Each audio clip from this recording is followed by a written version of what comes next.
Thank you. Thank you very much, Chairman and members. My name is Ndindi Nyoro, MP for Nyoro constituency, and today I came as a stakeholder, but also equally as a member of parliament. Do I proceed, Chairman? Proceed, but for the answer, you need to introduce yourself. You have, okay, proceed. Thank you very much, Chairman, and I want to thank you and thank the National Assembly for giving me this opportunity to appear before this committee. And Chairman, I want to confirm that we were in the same school, the great Kenyatta University. I was actually ahead of Chairman by 2 years, and I can confirm he was a very good student.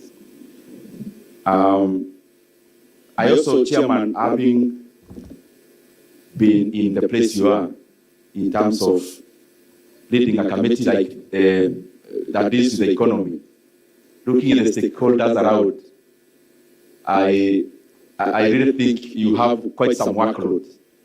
And the more the reason I would not want to belabor the point, because I see there are so many other Kenyans who also need to be heard. Chairman, I wrote to Parliament around mid of this month, and precisely it was about the issue of the fuel prices. I thought after what happened in terms of EPRA Gazette, that as members of Parliament, there is something we could have done or we could do. And therefore I wrote to the Speaker and I wrote to the Clerk.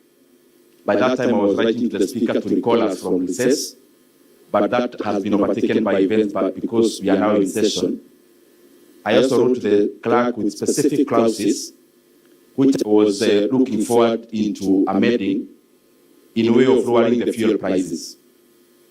And there are many routes the Parliament bureaucracy could have taken. They could have gone or advised that we go through the route of private members' bill, which I was still ready, but the bureaucracy of Parliament thought it is faster that as you do this, what you are doing in terms of this financial year and the next financial year, they thought it could be faster if we execute the issue of fuel in this process. And I wanted to make that clarity because it's majorly about fuel prices, and it is the bureaucracy of Parliament. They called me, and we agreed that since the process of amending our taxations and levies, the committee is currently sitting, they thought it is important that we just go through this process as you go through the other items. So the reasoning, Honorable Chair, was because we are caught up to make a decision as a country. There is the fuel prices that are going up. And if you look at all the other disruptions that have happened in the past, it is clear that what you are handling is a temporal disruption in the global oil supply chains. And therefore, we have to ask ourselves as Kenya, do we need to make decisions that will be very far-reaching in the medium and long term, based on the temporary situation, or can we do something about it so that we have some stability in the medium and long term? And I went to the option of intervention. Interventionist meaning that we do something as Kenya so that we can arrest the future disabilities in terms of all the other parameters of the economy. Secondly, Chair, is that if we let things flow the way they are flowing without any major intervention and without proposing any major interventions, clearly we'll be having inflation figures coming out over the weekend for this month. And for sure, they are likely to be over 7.5% year on year. That is one parameter. If we look at the other issues, for example, other things that are responsive to oil prices increment, which affect everyone, namely, for example, fares. I was with one Kenyan yesterday, and they were telling me that previously, the fares they used to pay from where they live to the place of work is 80 shillings. But out of what is happening in terms of our oil side, in terms of pricing, that has increased now to around 120 shillings, which is a 50% increment. But highly unlikely that you are going to see a downward trend in those variables if oil prices definitely go down as we anticipate. This is a moving target, and this is a moving vehicle. The oil prices for the last 2 years have been very fair to the world at around $60 per barrel. But currently, we are talking about 90. Actually, by the time I was appearing before Budget Committee, which is a day before yesterday, global oil prices were around $91 per barrel. Now we are talking about $88 per barrel as of today. Meaning, for sure, as we have started in the past, these disruptions happen temporarily. And we are therefore likely to also have the base, which is much lower than the current situation. So the issue is, do we do something about it, or just let the markets determine the fate of Kenyans? And I thought the reason we are elected is to intervene at a time like this. As I go, because I want to go straight to the issues that I have proposed. The current oil prices, as they are in Kenya, super, for example, levies and taxes account for 74 shillings. Margins for the importers and the people that deal with in the oil business, supply chain, their profit margin is around 17 shillings. There are other small fees for transportation and others. So in a country like ours, we have a 74 shillings opportunity plus a 17 shillings opportunity to do something at the pump price. And therefore, I want to dissuade all of us, when we say an oil-producing country is a price taker, I agree in terms of landing cost, but there is a lot we can do in terms of our taxes and levies, which account for a lot. In super, we are talking about 74 shillings. In diesel, we are also talking about between 60 and 70 shillings. That is taxes and levies, without actually inputting the margins. If you input the margins, we are talking about over 90 shillings per litre. And that is the basis of my proposal. That to lower the fuel prices now, temporarily, actually my workings are for the next 6 months, we do 4 things. One, we compel the government to lower the margins for the people involved in the oil business, including importers, by 4 shillings. Second is to invoke a change in the VAT of fuel products. From the current 8%, we tax exempt for the next 6 months, and that will give Kenyans reprieve by around 17 shillings and 15 shillings for diesel and super petrol respectively. The other thing is that we reduce the fuel levy, what we usually call RMLF, Road Maintenance Levy Fund. There is a levy we introduced in the year 2024. We can do something about that by revoking it, because the situation has changed. So that will save across the board around 7 shillings. And lastly, is that we go to the PDL and Fuel Stabilization Fund, and we fetch some 3.5 billion shillings, and we give additional subsidies for diesel. In my workings, because I don't want to belabor the point a lot, we are going either by forfeiture of revenue or by actual injection in terms of subsidies. The intervention is costing, because I'm summarizing, in a nutshell, around 48 billion shillings, but that has been adjusted to the response on the demand side, because higher prices will definitely lead to a lower demand of the products that I'm talking about. And my workings in this proposal is that Kenya consumes around 240 million liters of diesel a month and around 185 million liters of diesel of super petrol. Those are my workings. Maybe the other thing I can add is that I have been able to check at what other countries have done in terms of the responses. And this has been also informed by their level of taxation and levies even before the disruption happened. And I feel we are in a good space to adopt my proposals. Because, as I said before, we can just say we need revenue, which is okay. We need revenue as government. But revenue always comes at a cost. At what cost to the entire economy? And therefore, I want to persuade all of us that we go on the route of being interventionists other than being laissez-faire, so that we can do much more than has been done. There are some few interventions that have already been done, but I feel those are not far-reaching enough. As we check even in our VAT Act, you realize that my proposal, to a large extent, some of the things I'm proposing are not outliers in history and comparisons. There is a time where I'm proposing, before 2024, we were at the level of RMLF that I'm proposing we go back to. Previously, in our country, we have been at the base I'm talking about in terms of VAT. So we can actually benchmark within ourselves as Kenya, that we have been there before. So what we are asking for is not an outlier, even when we compare various situations in history. The other thing is that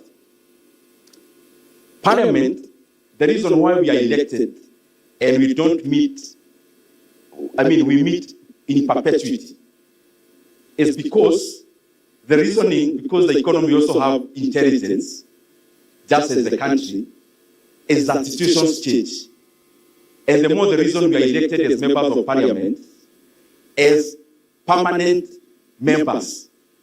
Permanent means in the term of 5 years, we don't meet, let's say, once a year. It is for a situation like this, that when we realize that there is a situation that needs us to change laws, then we invoke that responsibility. And that is what I'm tapping into. However, lastly, Chair, because I would also want to leave all the other minutes for members to interact in terms of questions, I have to say that I envied the church when they were here, because on this side of stakeholders, the church came in unison, from Anglican Church to evangelicals. I am feeling very lonely here, being just alone. And I am requesting the members of Parliament, we are talking the same language. There is only too much one member of Parliament can do. And I say so because, Chairman, I have appeared before this committee before, earlier this year. And that issue that we were proposing back then was about Safaricom. 15% GOK sale of Safaricom. And as I said before this committee, is that some of the alternatives and proposals we give are not just concrete opposition sentiments, the way you just become concrete and immovable. We give them as alternatives. And we don't give them because we know better than anyone else. It is because out of many opinions, the best may emerge. And I am glad even after appearing on the issue of Safaricom, which again I was all alone, the court actually have sided with the exact proposals that I brought before this committee. And that's the reason GOK has not received the money from the buyers. So even as I come to give these proposals today, I am not coming here because I am different. I am coming here because I am one of you as members of Parliament, and I am one of the Kenyans. I commend Kenyans for the many proposals they sent me on WhatsApp and messages, and I request my colleagues to also join that cry and call by Kenyans that we do something about lowering the fuel prices. If we adopt all the proposals that I gave, namely reduction of margins, may not be the domain of this committee. Secondly is subsidies. That's not the domain of this committee either. Lowering VAT and tax exempting fuel products, which is a domain of this committee, and lowering levies, which is a domain of this committee. If we do that and we pass it in Parliament, the following day, super petrol prices will be 187 shillings in Kenya, and diesel will be around 189 shillings. And I believe from Turkana, Dr. Aliko, to Molo, Chairman, the people of Molo, to the people of Imenti, I mean, they all want those kind of prices in terms of lower prices. Chairman, I submit, and I want to thank you and all the members. I thank you very much, Honorable Ndindi Nyoro, my colleague from years back. You know, sometimes I misword because now I used to do the bad job of raising revenue and used to do the easy job of sharing. That time you're not as vocal as you are now. But anyway, that is what under the bridge. So we have agreed, you know, at least you have the advantage of presenting at the floor of the House. So we've agreed with members that we will minimize the interactions so that we can actually debate and give this opportunity to stakeholders that do not have a chance to speak at the floor of the House. But I'd like to just say two things that you may not have mentioned. The RMLF that you're posing to reduce, I want you to pull up that schedule of RMLF. So it's important that Kenyans know this levy that you call RMLF, what does it go to do? This is the money that goes to repair our rural roads across the country.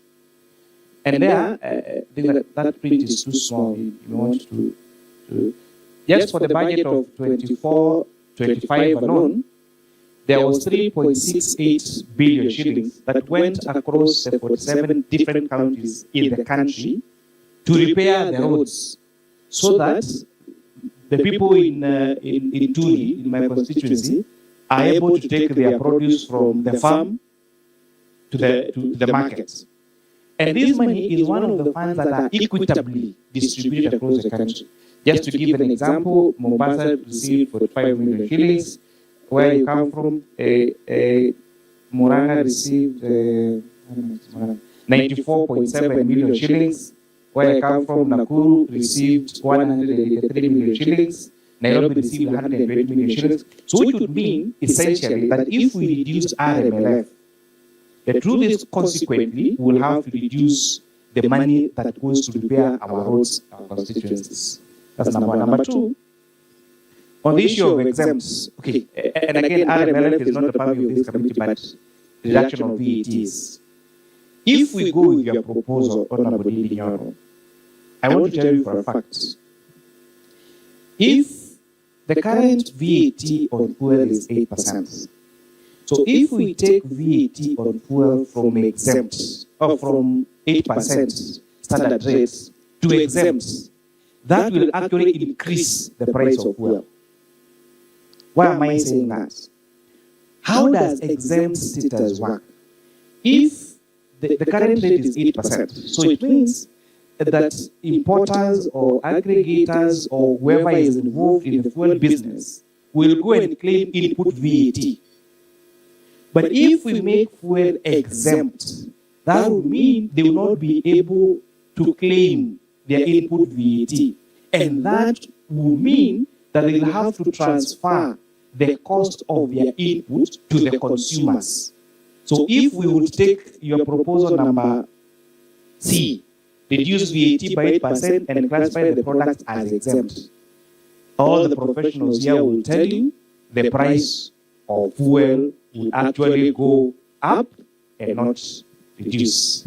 Anyway, those are the only two things I needed to clarify. You don't have to respond, but if you feel the need to, you have the opportunity, and then we'll go to the next golden. Thank you very much, Chair. And I want to start with the latter one, because that's not correct. The current VAT regime in terms of fuel pricing is that they are vatable. We move from vatable to exempt to zero. Anything vatable is definitely more expensive than exempt. And anything exempt is definitely more expensive than zero. Let me finish here. Through this committee, we processed a reduction of tax from 16% to 8% last month.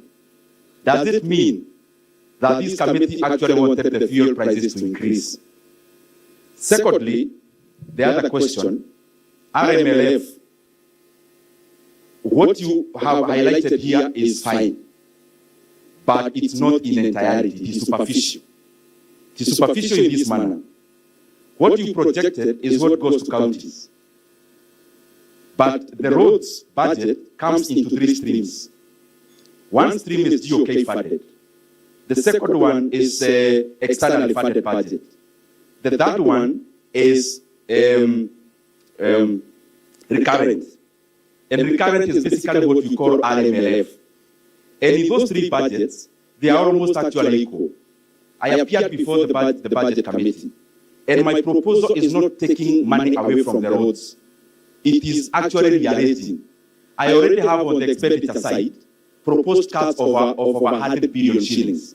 With some of them will be moving from the stream of road in terms of maintenance into GOK funded, still adding up into roads. But if you check in my proposals, Chair, I have also actually included excise duty as part of my proposals. I never highlighted it a lot because it's a fallback position. It's fallback because of this. I have attended in such a committee, and the argument is the 7 shillings has been securitized. And my argument back is, who said it's securitized? Does this committee have any details? Have you ever seen any document anywhere in this committee or parliament? That is why I had a fallback position, just in case this other issue is brought forth. Again, the projection you give there, Chair, is for the money that goes into our counties. Money still used to flow in our counties and constituencies before 2024. Remember, I'm not scrapping RMLF. I'm only reducing by 7 shillings, going to what was there in the year 2024. And after reduction, we'll be adding on the other side of GOK funded budget. Thank you very much. You know, Parliament is we agree to disagree. And now I want to persuade you, if you strongly feel that the reduction in the budget that you have submitted to the budget committee, that once the debate comes to Parliament, you'll be able to convince the rest of your colleagues, the rest of us to agree with your proposals. But we thank you for taking your time to come and present for this committee and doing the presentation that you've done. Thank you and have a good afternoon. Our next stakeholder is ATC. It will have ABMT. I'm told you'll be presenting jointly as PwC. Please, you have the floor.